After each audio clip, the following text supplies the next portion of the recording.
오늘 우리 가운데 주신 말씀을 통해서 사랑받는 자녀답게 라는 제목, 첫 번째 시간으로 차지하라라는 제목을 하는 말씀입니다.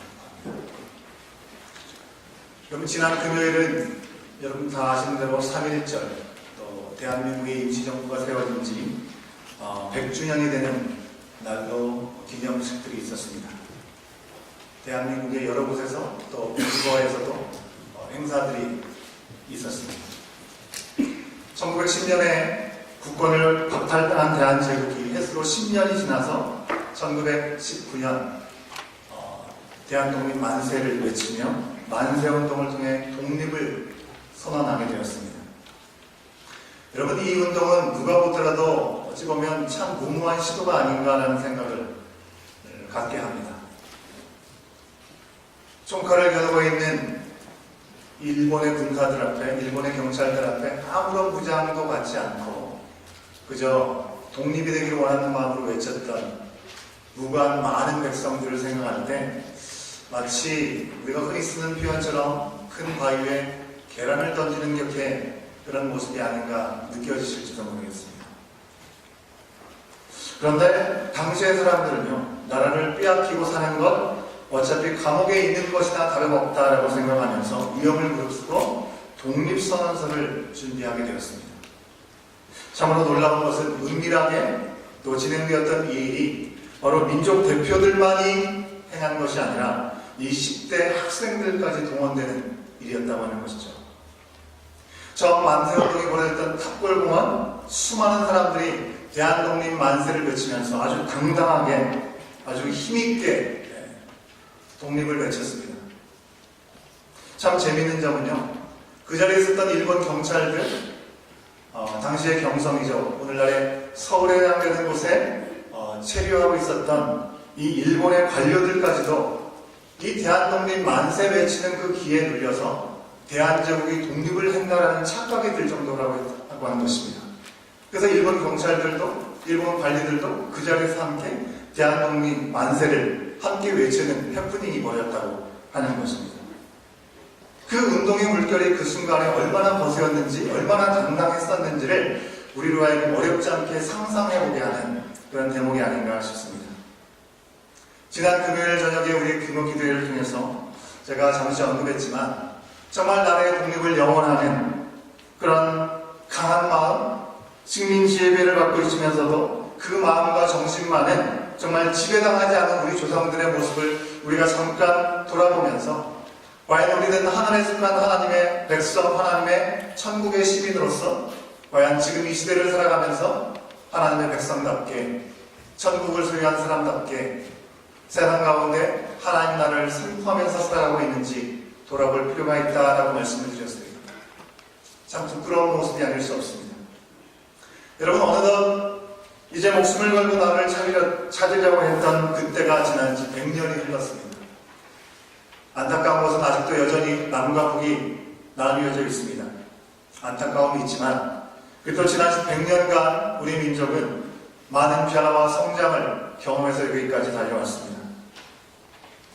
나라를 잃고 어찌할 바 알지 못했을 때 지금은 남의 땅 빼앗긴들에도 봄은 오는가 시를 지어서 외쳤던, 안타까움을 호소했던 이상화 시인의 시를 여러분은 기억하실 것입니다. 여러분, 그때 당시에는 정말 앞이 보이지 않는 빼앗긴 땅에 봄이 올 것인가? 여러분, 그러나 지금 이 순간 우리 삶을 돌아보면 얼마나 감격스러운 자유의 삶을 살아가는 대한민국이 되었습니까? 특별히 요즘 대한민국의 많은 교회들이 또 그리스도인들이 한때는 정말 원수와 같고 도무지 용서할 수 없었던 이 일본에 속한 사람들, 이들을 향해서 복음을 들고 또 나아가는 모습들을 우리는 보게 됩니다. 주 안에서가 아니면 일본을 향해서 그런 마음을 가질 수도 없는 것이죠. 마치 100여 년 전에 우리의 처지가 빼앗긴 들이었을 때 그토록 복음을 원했었던 것처럼 이제는 복음이 뿌리되지 못했던 이 일본 땅, 그래서 눈물 골짜기와 같은 이 일본에 생명샘이 솟아나서 머지않아 열매를 맺히고 또 웃음소리가 넘치는 그런 하나님 나라가 되기를 기도하면서 찬양을 만들어서 그 찬양을 부르는 놀라운 일들이 이어지고 있다고 하는 것이죠. 이것은 우리나라를 되찾는 것, 그것을 넘어서는 일이 아닌가 생각이 듭니다. 그리스도 안에서 참된 자유를 우리가 가진 삶이라고 한다면 우리를 통해서 도무지 용서할 수 없는 자들을 할지라도 그들을 향해 손길을 내밀고 하나님의 사랑이 흘러가도록 하는 것, 이것이 기적이 아니고 무엇이겠습니까? 사랑으로서는 화해할 수 없었던 아픈 역사를 가진 우리들 아니겠습니까? 오직 예수 그리스도가 아니면 그 땅을 향해서 어떻게 나갈 수 있겠습니까? 그저 과거의 아픈 기억을, 아픈 역사를 망각하거나 그거에 대한 원한을 갚는 대신에 우리 모두가 인간이 죄인일 뿐이고 우리 또한 그들보다 더 나은 것이 없다라는 생각, 오직 하나님의 은혜만이 이 모든 것을 새롭게 하실 수 있다라는 그 고백을 통해서 보복이나 원망이 아니라 사랑으로 일본을 바라볼 수 있다고 하는 것, 예수 그리스도의 십자가의 사랑이 아니고서는 결코 불가능한 일 아니겠습니까? 우리가 하나님의 사랑을 받은 자녀이기 때문에 우리의 삶은 이처럼 세상에서 상식을 넘어서는 일들을 감당할 수밖에 없고 또한 그것을 넘어서야만 하는 것입니다. 하나님의 사랑은 우리의 상식을 넘어서서 이 땅에 오셨기 때문에 그렇죠. 우리가 그동안에 하나님의 놀라운 러브스토리라는 제목을 가지고 함께 돌아봤습니다. 이것은 남의 이야기가 아니라 바로 오늘을 사는 우리의 이야기임을 우리는 돌아봤습니다. 진정 놀라운 러브스토리가 우리의 이야기라고 한다면 사랑받은 자녀답게 세상과는 구별되는 뭔가 다른 거룩한 삶을 우리는 한 발짝 더 발돋움해야 되지 않겠습니까? 이제 오늘부터 하나님께서 이 세상을 구원하시기 위해서 앞서 선택하시고 자기의 백성으로 삼으셨던 이스라엘 백성들이 약속의 땅에 들어가기 바로 직전에 하나님께서 주셨던 말씀, 이 신명기 말씀을 통해서 우리는 사랑을 받는 자녀다운 삶이 어떤 것인지를 함께 돌아볼 수 있어야 되겠습니다. 여러분, 신명기가 어떤 책입니까? 이스라엘이 약속의 땅 가나안 땅에 들어가기 전에 죽음을 앞둔 출애굽의 리더였던 모세가 출애굽했던 2세들, 바로 만나 세대라고 우리가 흔히 얘기를 하죠. 이 만나 세대를 위해서 남긴 고별 설교가 남겨져 있는 전반부와 모세에서 여호수아에게로 이 지도자가 승계가 되는 후반부의 이야기로 구성이 되어 있습니다.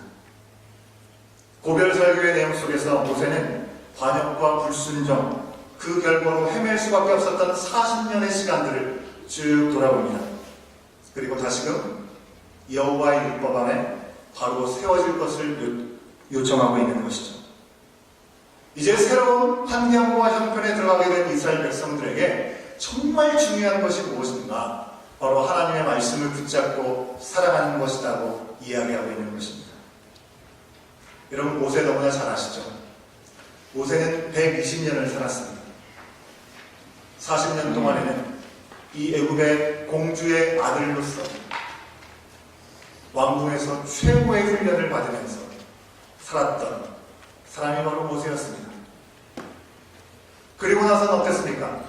그리고 나서 동족이었던 이스라엘 백성들을 죽였던 이 애굽군을 살해하는 일을 통해서 살인자가 되어서 미디안 광야로 쫓겨나 거기서 실패자와 같은 인생을 살면서 40년 동안 목동으로 지낼 수밖에 없었습니다. 이렇게 80년을 보내고 이제 하나님께서 때가 되었을 때 이스라엘 백성들을 애굽으로부터 나오게 하시고 하나님의 백성으로 세우는 귀한 일들을 위해서 하나님의 사랑으로 40년 동안 부름을 받아 활동하게 되는 것이죠. 여러분, 어쩌면 이 모세의 인생은 정말 극과 극을 달렸다라고 얘기할 수 있습니다. 하지만 그가 마지막 설교하는 그 자리에서 자신의 파란만장했던 인생의 시간들을 돌아보면서 처음 40년 동안 모든 부귀영화를 누렸던 최고의 교육을 받았던 이 왕자로서의 삶을 조금도 언급하지 않습니다. 광야에서 미디안에서 지내면서 가정을 얻게 되고 자녀까지 얻게 되면서 소소하게 허락되었던 이 행복한 날들을 돌아보면서 그 시간에 대해서 회상하지도 않습니다. 오로지 이 모세가 마지막으로 전할 수 있는 그 순간에 했던 말은 하나님께서 주신 그 말씀만을 그들 가운데 전하고 있는 것이죠. 이제 인생의 마지막 순간에 모세는요, 약속의 땅, 가나안 땅을 눈앞에 두고 있었습니다. 모압 평지 앞에 서게 된 것이죠. 오늘 말씀 앞부분에서 알려주는 것처럼 유다 동편의 아모리, 시온과 바산과 옥을 이미 물리친 상태라고 하는 것입니다. 이 정도 되면 모세에게 드는 마음이 어떤 것일까요? 여러분 생각해 보십시오.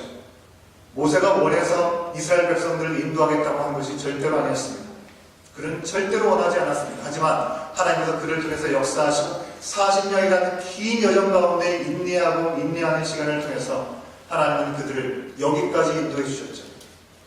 어찌 보면 이제는 가나안 땅, 약속의 땅에 들어가면 되는 시간인 것 같습니다. 저들을 어떻게 무너뜨릴 수 있을까 싶었던 아모리와 시온왕, 바산 왕국을 이미 물리친 상태이니 나도 그 땅에 들어가고 싶다라는 마음 왜 갖지 않았겠습니까? 40년 동안 다람쥐 쳇바퀴 돌듯이 불순종을 일삼고 반역을 일삼고 불평하던 이스라엘 백성들을 이끄는 것이 지긋지긋했을 것입니다.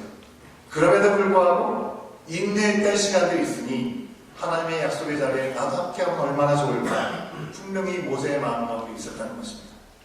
그러나 하나님은 그의 마음을 모르시지 않음에도 불구하고 그것을 허락하지 않으십니다. 그래서 모세는 고별 설교 시간에 자신의 개인적인 바람을 조금도 얘기하지 않고 여호와 하나님께서 이스라엘에게 주시는 그 말씀의 핵심만을 고스란히 전하고 있는 것입니다. 모세가 전한 하나님의 명령, 그것이 무엇일까요? 우리가 오늘 함께 돌아볼 텐데요. 그 명령을 돌아보기 전에 우리는 잠시 왜 하나님께서 이 모세의 가나안 입성을 굳이 끝까지 허락하지 않으셨을지 우리는 돌아볼 필요가 있습니다. 신명기 앞선 책 민수기 20장에 보면요, 백성들이 모세에게 다투듯이 물을 좀 달라고 투정을 벌입니다. 원망을 합니다. 우리가 이전에 죽은 우리의 형제들처럼 그냥 그때 죽는 것이 훨씬 나을 뻔했다. 물이 없어 광야에서 이렇게 죽을 상황이 되고 보니 왜 우리를 애국에서 끌어내서 지금 여기서 죽게 만드냐라고 이유를 따져 묻고 있는 것입니다. 여러분 생각해 보십시오. 사막과 같은 광야는 먹을 곳이 나는 곳이 아닙니다. 그런데 하나님께서 40년 동안 그들의 신발이 닳지도 않도록, 발이 구르지도 않도록 그들을 지키시고 먹이셨다고 분명히 말씀하고 있습니다. 만나를 통해서 먹을 것을 주셨고 그들이 정말 고기를 먹고 싶다 했을 때 매출하기를 주셨습니다. 정말 갈증을 해소해야 되는 위험천만한 순간에는 여지없이 물을 제공해 주셨습니다. 사막기후 여러분 아시죠? 낮에는 뙤약볕 같은 햇빛으로 인해서 죽을 지경이 되는 더위를 인내해야 되는 것이고 밤에는 그 추위와 싸워야 하는 것입니다. 하나님께서는 낮에는 구름 기둥으로 밤에는 불 기둥으로 그들과 함께 하셨는데 그렇게 함께 하셨던 하나님의 은혜는 온데간데 없고 영적인 망각에 빠지게 되었다고 하는 것입니다. 모세와 아론이요 참 기가 막혀서 그 자리를 떠났습니다. 그리고 하나님이 거하시는 회방문 앞에 엎드렸습니다. 하나님께서 그들에게 말씀하시죠. 뭐라고 하십니까? 지팡이로 백성들을 모으고 반석에게 명하여서 물을 내라 라고 말씀하여 주셨습니다. 여러분 제가 모세라고 한다면 저는 안 하고 싶습니다 라고 얘기했을 것 같습니다. 근데 모세는 그 말씀 그대로 순종해서요 지팡이를 들고 백성들을 모았습니다. 그리고 반역한 너희여 분노하면서 지팡이로 반석을 치면서 물을 내었습니다. 물이 정말 많이 나와서 그 많은 사람들이 마시고 짐승들까지 다 마시고 부족함이 없었습니다. 과정은 좀 갑갑했지만 결과는 모두가 해피한 것 같습니다. 그런데 이 일 때문에 하나님께서는 모세와 아론에게 약속의 땅에 들어갈 수 없다라고 말씀하셨다는 것이죠. 왜 책망을 받게 된 것입니까? 너희가 나를 믿지 않고 이스라엘 목전에서 내 거룩함을 나타내지 않았기 때문이다 라고 하나님 분명히 말씀하고 있습니다. 여러분, 사실 모세가 40년이나 긴 시간 동안에 조금도 나아질 것 없이 계속 반복적으로 죄악을 범하고 있는, 불순종을 반복하고 있는 이스라엘 백성을 생각할 때 참 답이 없는 인생이다라고 생각하지 않았겠습니까? 그런데 거기에 더해서 지금 모세가 개인적으로 처해 있는 상황은 자신의 누이였던 미리암이 죽고 장사를 지낸 후라고 하는 것입니다. 가족을 잃은 상실감만으로도 참 견디기 힘드는데 하나님의 말씀을 계속해서 반영하고 있는 이스라엘 백성을 보니 그의 마음 가운데 이 분노가 치밀지 않았겠습니까? 지팡이로 쳐서 물을 내게 된 것입니다. 그러나 하나님께서는 이 일에 대해서 백성에게 뭐라고 나무라지 아니하시고 아론을 나무라고 계시다고 하는 것입니다. 모세와 아론이 가나안 땅에 들어가지 못할 거라고 얘기를 하고 있는 것입니다. 여러분, 하나님께서 이 백성들이 이 일에 전혀 죄가 없다고 생각하셨을까요? 누구보다도 중심을 꿰뚫어 보시는 하나님께서 이 이스라엘 백성들의 죄악을 잘 알고 계셨습니다. 민수기 20장 13절 말씀에 보면 이스라엘 자손이 여호와와 다투었으므로 라고 기록하고 있습니다. 분명 하나님은 백성들의 원망, 그것이 모세를 향한 것이 아니라 나를 향한 것이다 라고 모세에게까지 알려주셨습니다. 그렇지 않겠습니까? 어차피 모세야 광야에서 물을 낼 수 있는 능력을 가지고 있는 사람이 아닙니다. 하나님의 능력의 쓰임을 받았던 하나님의 종이었던 것이죠. 백성들은 언제나 눈에 보이는 불병거리를 바라보게 되면 모세와 다투었습니다. 하지만 그 순간에 절망할 수밖에 없고 좌절할 수밖에 없는 모세를 향해서 하나님께서는 그 모든 원망과 불평과 비난이 너를 향한 것이 아니라 바로 나를 향한 것이다 라고 말씀하여 주셨습니다. 이미 이스라엘 백성들의 완악함을 아신 하나님이신데 그럼에도 불구하고 이 모세와 아론을 책망하신 이유가 무엇입니까? 첫 번째로는요, 이 이스라엘 백성들은 원래부터 약하고 원래부터 악했다는 것을 하나님께서 알고 계셨습니다. 하나님은 사랑과 은혜로 그들을 이끌어서 자기 백성을 삼으시려고 했다고 하는 것입니다. 다시 얘기하면요, 그들이 뭔가 좀 자격이 되고 뭔가 조건을 갖췄기 때문에 그만한 합당한 대우를 한다는 것이 아니라는 것입니다. 모세는 지금 상황에서 뭔가 이 정도 됐으면 이래야 되지 않느냐라는 그런 불편한 마음을 가지고 자신의 분노를 표출했지만 하나님은 이스라엘 백성들에게 그만한 기대도 갖지 않으셨다는 것입니다. 여러분, 우리가 이미 하나님의 놀라운 러브스토리를 통해서 우리가 말씀을 통해서 함께 돌아봤던 것처럼 하나님께서 이스라엘을 택하신 것은요, 그들이 다른 민족보다 숫자가 많아서요? 아니요. 더 나아 보여서요? 아니요. 다만 그들을 사랑하였기 때문이다 라고 말씀하고 있습니다. 그냥 사랑했기 때문에 그들을 택하시고 그들을 이끌어 주시는 것입니다. 그들에게 무엇인가를 문제 삼지 않으신다고 하는 것입니다. 하나님께서 백성 대신에 모세와 아론을 책망하신 두 번째 이유는요, 거룩함을 드러내지 못했기 때문에 그렇다고 말씀하고 있습니다. 여러분, 우리가 모세가 하나님 앞에 거룩함을 드러내지 못했다는 말씀을 여러분은 어떻게 이해하고 계십니까? 모세가 그 어떤 사람보다 온유함이 최고의 사람이다라고 평가를 받았던 사람 아니겠습니까? 그렇다고 한다면 하나님의 말씀을 증거하고 행하게 되었을 때 뭔가 좀 더 고상하고 뭔가 좀 더 온유한 모습으로 했어야 되는데 고상하지도 않고 온유하지도 못했기 때문에 거룩함이 없었다라고 우리는 이해하게 될지도 모르겠습니다. 그런데 그런 의미가 아니라고 하는 것입니다. 분명 하나님께서 그들에게 반석을 쳐서가 아니라 반석에게 명령하여서 물을 내라고 말씀하여 주셨습니다. 여러분, 바위를 쳐서 물이 나오는 것 쉬운 일이 아닙니다. 상식적으로 이해가 되지 않는 일입니다. 하지만 희귀한 일일 수도 있지만 가능할 수도 있겠다는 생각을 우리는 갖습니다. 왜 그렇습니까? 뭔가 접촉이 일어났을 때 거기에 무슨 화학작용이 일어나서 물이 나오게 됐을 거라는 우리는 상상할 수 있는 것이죠. 거기서 나름대로 이유를 찾을 수 있는 것입니다. 우리 하나님께서 왜 반석이를 쳐서가 아니라 명화에서 물을 내라고 말씀하셨을까요? 반석에게 말씀만 해서 물이 나온다고 하는 것은요, 불가능한 일입니다. 어떤 방식으로도 우리가 이해할 수 있는 일이 아니라고 하는 것입니다. 불가능한 일을 통해서 하나님은 하나님이 하나님 되심을 그들 가운데 보여주고자 하셨던 것입니다. 놀라운 기적들을 수도 없이 반복해서 보여줘도 여전히 눈앞에 있는 필요만을 구하고 있는 그들을 향해서 이제 그 어느 때보다도 광야를 지나 약속의 땅, 젖과 꿀이 흐르는 땅에 들어가게 되면 보이는 것을 땅에 따라서 의지하며 살아갈 그들의 인생이 아니겠습니까? 그것이 중요한 것이 아니라 그들을 이끌어가시는 하나님의 말씀을 의지하며 살아가는 것, 그것이 무엇보다도 중요하다는 것을 우리 주님을 말씀하고자 했다는 것입니다. 그래서 예수님께서, 하나님께서 뭐라고 얘기하십니까? 사람이 떡으로만 사는 것이 아니요 하나님의 입으로 나온 모든 말씀으로 살 것이다 라고 말씀하시는 것은 만나를 여전히 궁금하시지만 그것으로 우리의 인생의 충족함을 누릴 수 있는 것이 아니라 하나님께서 주시는 말씀으로 우리는 온전해질 수 있다는 것을 말씀하시는 것이죠. 이런 하나님의 선하신 인도하심은 예수님께서 이 땅에 인간으로 오셨을 때도 동일하게 이어지고 있음을 우리는 보게 됩니다. 여러분, 우리가 흔히 우리의 마음에 동기부여를 하고 함께 공감하게 되는 단어 중에 하나가 영어 표현으로는 reasonable이라는 말이고요.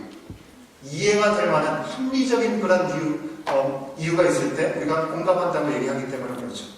근데 성경 말씀에서 왜 리즈너블하지 않은 이야기들을 왜 우리 가운데 보여주시는 걸까요? 물고기 2마리와 보리떡 5개로 5,000명이 넘는 사람들이 먹고 12광주리가 남았다는 이야기. 깨끗하지도 않은 실로암에 나병 걸렸던 사람이 들어가서 나오기만 해도 나병이 깨끗하게 나음을 입었다는 이야기. 그런 이야기가 왜 필요하냐고 하는 것입니다. 여러분, 나사로를 기억하시죠? 죽었다가 예수님께서 다시 살려주신 나사로를 기억하실 것입니다. 예수님 앞에 죽게 된 나사로를 향해서 도와달라고 찾아왔지만 예수님은 아랑곳하지 않고 바로 반응하지 않으셨습니다. 나사로가 죽고 3일이 지나고 나흘째가 되었을 때 그때 비로소 예수님은 그곳을 향해 나가셨습니다. 예수님의 마음이 변하시는 것입니까? 나사로를 향한 마음이 애틋했는데 그때만큼은 그 일이 더 중요했기 때문에 안 나간 것일까요? 예수님은 한 번도 그 마음이 변하심이 없으신 분이십니다. 나흘째 되었을 때 나사로를 향해서 나가셨던 이유는 그 당시의 사람들의 생각에 죽었던 사람이라 할지라도 3일 안에는 다시금 소생하게 될 수 있는 가능성이 있다는 이해를 가지고 있었던 것이죠. 나흘째는 사람이 어떤 생각으로도 회생이 불가능하고 어떤 방법으로도 불가능하다는 것을 확인한 후에 하나님이 일하시는 것들을 보이기 위함이었음을 우리는 기억할 수 있어야 되는 것입니다. 사람의 상식으로 이해되지 않는 일들을 하나님은 오늘날에도 행하고 계십니다. 무엇을 위해서 그렇습니까? 예수님께서 하나님의 아들로 이 땅에 오셨음에도 불구하고 예수님이 누구신지 직접 말씀해 주심에도 불구하고 그것을 이해하지도 못하고 받아들이지도 못하는 완악한 그들 앞에 예수님을 통해서 행하시는 일들을 통해서 하나님께서 행하시는 역사를 그들이 눈으로 보게 하시기 위함이었던 것이고요. 그 시간을 통해서 예수님이 하나님의 아들 되심을 그들로 하여금 알기를 원하셨다고 하는 것입니다. 지금 모세와 아론의 경우에도요, 하나님은 세상이 경험할 수 없는 거룩함을 반석에 명하여 물을 내라라고 말씀하셨던 것입니다. 그것을 통해서 그들 가운데 보이기 원하셨던 것이죠. 여러분, 백성들은 이 목마름을 해결할 수 있는 물만을 원했지만 하나님은 물만이 아니라 그 이상을 그들 가운데 주시기 원했다는 것입니다. 이제 그들이 약속의 땅에서 물과 떡으로 사는 사람이 아니라 하나님의 말씀으로 살아가야 됨을 알려주고 싶으셨던 것입니다. 하지만 모세와 아론은 하나님의 백성들, 그들은 차원이 다른 삶을 살 수 있다는 거룩함을 보이지 못했다는 것이죠. 이 말씀을 우리가 돌아보면 하나님이 너무나 옹졸하신 거 아니냐라고 우리는 생각할지 모르겠습니다. 모세와 아론이 단 한 번의 실수로 그렇게 심하지도 않은 잘못을 범한 것도 아닌데 그렇지 않습니까? 하나님께서 말씀하신 그 명령 앞에 어느 정도는 그대로 따라 행해서 그들의 필요를 채우지 않았습니까? 그런데 그 조금의 실수로 인해서 가나안 땅에 들어가지 못한다? 하나님은 너무나 무서운 분이시고 매정한 분이다라고 의문을 가지실지도 모르겠습니다. 근데 이것은 하나만 알고 둘을 알지 못하는 말입니다. 여러분 40년 동안에 광야에서 백성에 대해서 참으신 하나님을 여러분 분명히 알고 경험했다면 하나님이 그거밖에 인내하지 못하는 분으로 여러분 생각하십니까? 모세가 한번 실수를 하고 잘못한 것 같지만 그것마저도 용서하지 못하는 옹졸함이 하나님께 있으셔서 그들을 받아주시지 않은 것이 아니라고 하는 것입니다. 끝까지 참으시고 끝까지 그들과 함께 하시는 마음이 바로 우리 하나님의 인내하심이라고 하는 것이죠. 그들은 어릴 때부터 악할 뿐이었습니다. 그걸 이미 하나님은 아셨다는 것이죠. 그러나 그런 그들에게 하나님은 계속해서 뜻을 알려주시고 권능과 능력을 나타내야 할 모세와 아론이 그저 자신의 감정에 따라서 행한 것에 대해서는 너무나 엄중하게 처리하고 계시는 것입니다. 무엇을 위해서 그런 걸까요? 말씀으로 살아가는 것, 그 말씀 앞에 100% 순종하는 것, 그것만이 우리가 살 길이라는 것을 백성들에게 모세와 아론의 일을 통해서 보여주고 계시는 것입니다. 여러분, 우리가 하나님 앞에 순종하게 될 때 내 감정과 기분에 따라 하나님 이거는 내가 할 수 있지만 이건 할 수 없습니다. 하나님께서 그걸 원하시는 것이 아닙니다. 내가 이해되지 않고 내가 공감할 수 없다 할지라도 그것이 진정 하나님의 뜻이라면 100% 그대로를 따라 순종하고 응답할 수 있는 우리의 고백이 될 수 있어야 된다고 하는 것이죠. 그 말씀을 철저하게 지켜가는 것이 얼마나 중요한 것인지 모세를 그들과 함께 들어가게 하지 않는 시간을 통해서 이스라엘 백성들에게 말씀하고 있다고 하는 것입니다. 여러분 지금도 마찬가지죠. 여러분 우리가 말씀에 순종하고 안 하고가 내가 좀 더 지금보다 고상한 삶을 사느냐 고상한 삶을 살지 않느냐 그것을 결정하는 것이 아니라고 하는 것입니다. 여러분 우리가 말씀을 믿고 순종하고 살아가느냐 그렇지 않느냐는 우리가 살고 죽는 문제라고 하는 것입니다. 왜요? 하나님께 붙어있느냐 그렇지 않느냐이기 때문에 그렇습니다. 그러게 모세는 지금 이스라엘 백성들에게 마지막 고별 설교를 하면서 자신의 바램이나 자신의 감정을 섞어서 얘기하지 않습니다. 곧장 주의 명령을 돌직구처럼 그들 가운데 주고 있는 것입니다. 신명기를 시작하면서 모세가 백성들에게 전한 첫 번째 메시지가 무엇이었습니까? 약속의 땅 이제 곧 앞에 두고 있는 그들에게 주어진 첫 번째 메시지는요, 우리가 8절 말씀에서 확인할 수 있습니다. 8절 말씀을 같이 한번 같이 확인해 보도록 하겠습니다. 8절 말씀 함께 있습니다. 시작.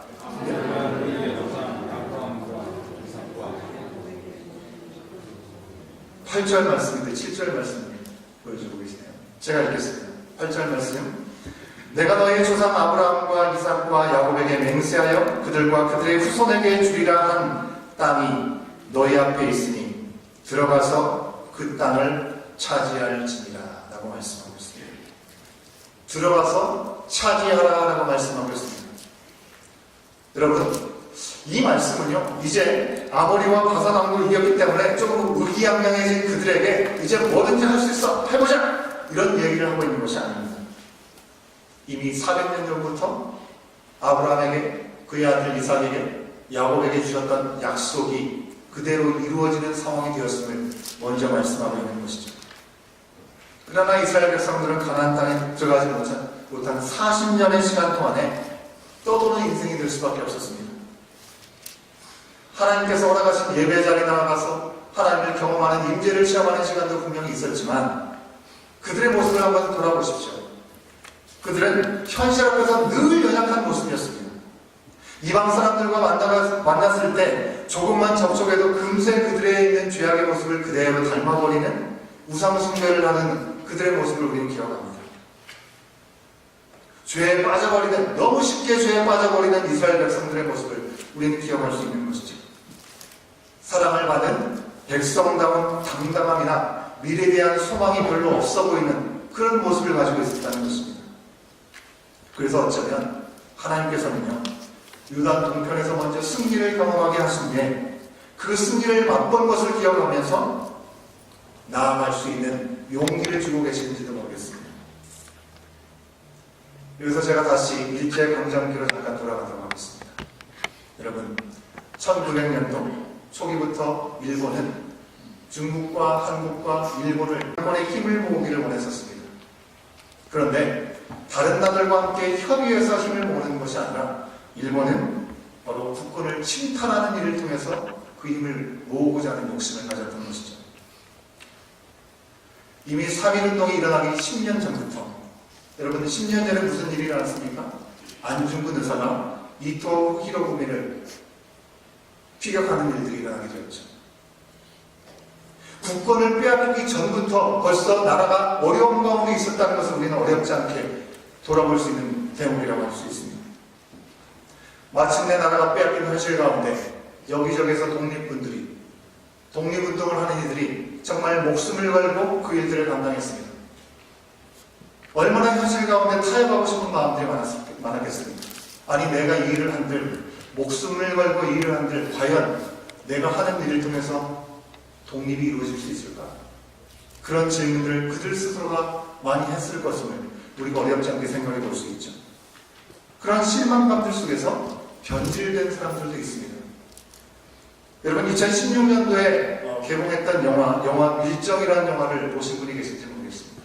그 영화를 보면 독립사였지만 변절을 하여서 참으로 어려운 길을 갔던 이들의 모습을 그대로 보여주는 것을 확인할 수 있습니다.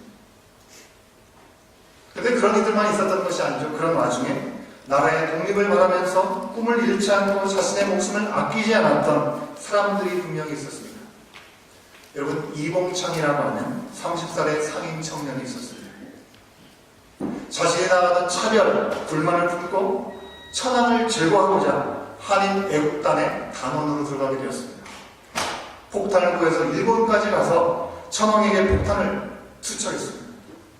실패로 돌아갔지만, 그래서 형장에 끌려가게 되었지만, 이슬로 머물고 말았지만 그렇게 끝나지 않았다는 것이죠. 이에 자극을 받았던 윤봉길 의사가 다시금 폭탄을 투척하는 것을 통해서 당시의 수뇌부에게 큰 피해를 줬다는 것입니다. 윤봉길 의사도 헌병에게 압송이 되어서 고문당하고 참으로 안타깝게 죽음을 맞이하게 되었습니다. 그때 그것도 그렇게 끝나지 않았다는 것이죠. 이 일을 통해서 그동안 상하이에 있었던 임시정부, 대한민국 임시정부와 그 땅에 머물고 있었던 거리민으로 그저 난민 취급을 하던 이 중국의 시선이 바뀌기 시작했다고 하는 것입니다. 당시에 중국의 최고 지도자 장개석 총통은요, 중국의 100만 대군도 해내지 못한 일을 대한민국의 한 사람이 단행했다라고 칭찬을 하면서 이때로부터 임시정부의 독립운동을 후원했다고 합니다. 3.1운동 전으로 나라의 독립의 그 희생들은 사실 독립이 정말 이루어질 수 있을까? 말을 알 수도 없는 막이라는 꿈을 가지고 기대를 가지고 이루어진 일이었다고 하는 것이죠. 그러나 그들은 마치 성경 속에 등장하는 한 사람이 천을 대신할 것이라는 그런 말씀처럼 그 일들을 감당한 사람들이 되었습니다. 아시는 대로 적지 않은 많은 이들이 예수를 주로 믿는 고백하는 사람들이었습니다. 여러분 다시 본문으로 돌아가면 이스라엘 사람들에게는요, 우리 민족들과는 달리 이미 오래전에 약속이 주어졌고 이제 눈앞에 그 땅이 놓여져 있다고 하는 것입니다. 이제 그들이 해야 될 일들은 현실의 상황과 그간의 흑역사를 계속해서 돌아보고 안타까움을 토로하는 것이 아니라 오직 하나님의 약속의 말씀을 의지해서 그 땅으로 나아가는 것입니다. 그러게 하나님께서 40년 전에 가데스 바냐에서 하나님께서 가능하다고 하신 일들을 믿음 없음으로 말미암아 그것을 온전히 잡지 못하고 40년 동안 방황하면서 죽어갔던 그들의 조상들과 달리 이제 하나님의 말씀을 온전히 붙잡고 올라가서 차지하고 주지하지 말라라고 말씀하고 있는 것입니다. 사랑하는 여러분, 지금 모세를 통해서 이스라엘에게 주어지는 고별 설교 중에 첫 번째 설교의 내용들을 우리 또한 이 시간에 함께 목도하고 있습니다. 우리 가운데 주어지는 말씀이라는 것입니다. 들어가서 차지해라. 주지하지 말라. 우리 가운데 오늘 이 시간 주시는 말씀입니다. 우리는 예수 그리스도를 통해서 하나님의 자녀가 되었습니다. 우리를 사랑하셨고 지금도 사랑하시는 하나님은 전에도 지금도 우리의 연약함과 우리의 무능함과 우리의 불가능함에 초점을 맞추지 아니하시고 오직 하나님의 말씀 앞에 우리가 귀를 기울이고 하나님의 역사 앞에 우리의 눈을 뜨기를 원하시고 계시다는 것이죠. 예수님께서 십자가에서 그 모든 것을 이기시지 않았습니까? 그러기에 하나님의 말씀을 우리가 마음으로 순종함으로 우리로서는 할 수 없고 현실과 상식으로는 정말 이루어질 수 없는 하나님의 약속이 우리 가운데 분명히 이루어짐을 믿고 이 세상을 향해서 나아가는 우리들의 믿음의 발걸음이 되어야 될 줄 믿습니다. 이스라엘 백성들의 가난한 일상이요, 단순히 이제는 제대로 살겠지, 그들의 생계 또한 그들의 생업의 문제를 해결하는 정도가 아니라 그들이 그 땅에 들어가는 것은 하나님이 어떤 분이시고 바로 하나님의 영광과 권능이 나타나는 일들에 쓰임받는 자리였다고 하는 것입니다. 그렇다고 한다면 우리가 이 세상에 나가서 당당하게 믿음으로 살아가고 이 땅을 차지하여 주저하지 않고 나갈 수 있는 우리의 믿음의 고백이 될 수 있어야 되는 이유 또한 마찬가지 아니겠습니까? 좀 더 나은 삶, 좀 더 편안하고 안락한 삶이 아니라 그 시간과 고백을 통해서 하나님의 하나님 되심을 알지 못하는 분들이 맛보아 알게 되는 것입니다. 마지막 때 이 하나님께서 찾으시는 영혼들이 하나님을 만나고 경험할 수 있는 귀한 일들에 사용하시고자 우리에게 말씀하시는 것입니다. 차지해라, 주지하지 말고 나아가라 라고 말씀하고 있는 것입니다. 무엇을 먹고 마시고 입고 살기 위한 문제가 아니라 바로 우리를 통해서 예수 그리스도 생명이 전해지고 하나님 나라의 권능이 나타나 하나님 나라가 임하게 하시려고 하는 일이 바로 오늘 우리 가운데 바탕으로 이어지고 있는 차지하라 말씀하시는 하나님의 명령 앞에 우리가 서 있는 것입니다. 사랑하는 여러분, 우리는 조금 더 주저하지 않고 차지하러 나가야 하겠습니다. 말씀의 능력을 온전히 의지하면서 우리가 속한 가정입니까? 학교입니까? 일터입니까? 직장입니까? 지역사회, 그 어디든지 정말 하나님에 의한, 하나님을 위한 하나님 나라를 세우는 귀한 일들 앞에 우리가 머뭇거리지 말고 우리가 속한 곳이 바로 그 자리가 하나님이 경험되어지는 자리가 될 수 있도록 그 전의 삶의 현실의 쳇바퀴에서 두려움과 포기와 절망과 좌절을 넘어서서 사랑을 받는 자녀답게 조금의 주저함 없이 망설임 없이 하나님의 사랑과 권능을 주장하고 선포하고 나아가는 저와 여러분 될 수 있기를 주의 이름으로 간절히 축원합니다. 이제 함께 기도하겠는데요, 하나님께서 우리 가운데 주신 말씀을